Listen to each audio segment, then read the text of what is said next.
커피 한 잔의 여유가 아니라 쟁탈전? 한양 상권을 점령한 커피 한 잔 콕 집어드립니다. 커피하면 떠오르는 나라는 에스프레소의 나라 이탈리아, 향기로운 원두의 나라 에티오피아, 프랜차이즈 커피의 나라 미국. However, 이 모든 나라를 제치고 1인당 커피 소비량 2위를 차지한 나라가 있었으니 따란 바로 대한민국입니다. 한국인의 커피 사랑은 유명한데요. 특히 씁쓸하고 구수한 아메리카노는 거의 보리차 수준으로 온 국민의 사랑을 받고 있죠. 그런데 겨우 100여 년 전만 해도 한양에서 커피는 서민들에게 낯설고 어색한 까만 탕이었다는 사실 믿어지시나요? 오늘의 집콕 강좌는 100년 전 어느 날 한양을 매혹시킨 커피 이야기입니다.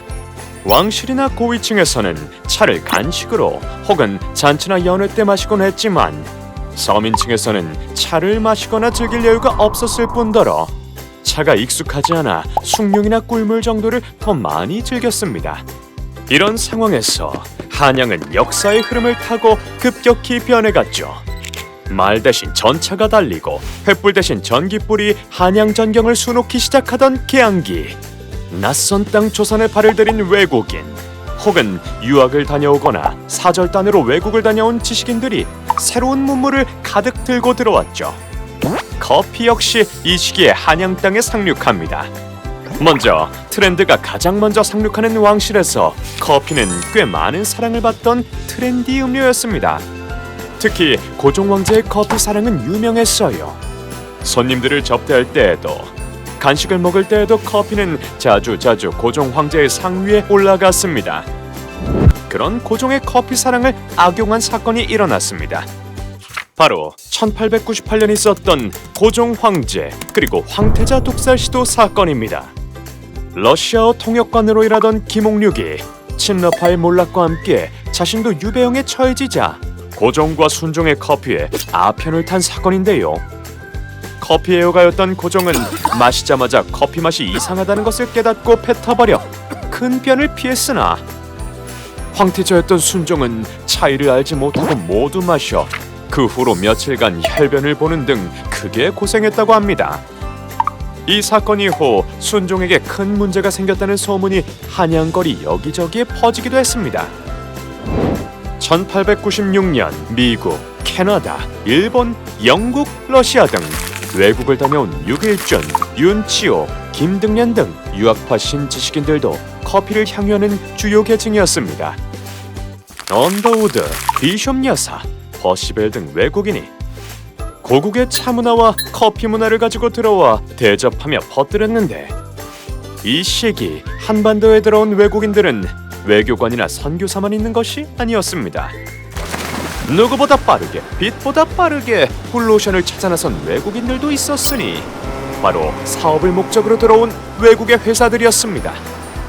세창양행, 이화양행, 함릉가양행, 타운센드 상회 등 범상치 않은 이름으로 조선에 자리 잡은 상사, 상인들 중에서도 커피로 한양을 사로잡은 자, 그의 이름은 폴 앙통 플레상, 흔히 불의상이라고 했죠. 이 사나이 플레상에서부터 한양판 무학제 클래스가 시작됩니다. 폴 플레상은 사업을 펼치겠다는 꿈을 가지고 낯선 땅 조선에 들어왔습니다. 그때 조선 사람들의 필수품 땔감과 숯은 일단 자리만 잡는다면 수익이 확보된 사업 품목이었으니 플레상은 땔감과 숯의 원재료인 나무를 확보하려고 했죠. 그러나 그때 플레상의 발목을 확 낚아챈 자가 있었으니 바로 나무왕 최순영입니다. 최순영은 그 당시 장작왕, 나무왕이라고 불릴 만큼 한양으로 들어오는 나무들을 독점하고 있었어요. 플레상은 이런 상황에서 최순영을 이길 무기가 필요했죠.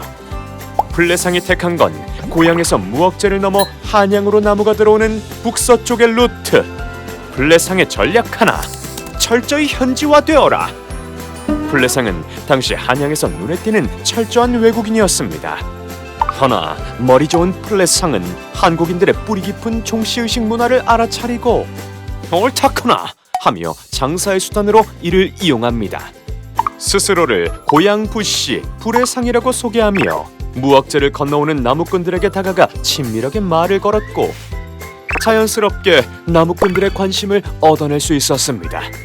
플레상의 전략 2. 판촉물 마케팅.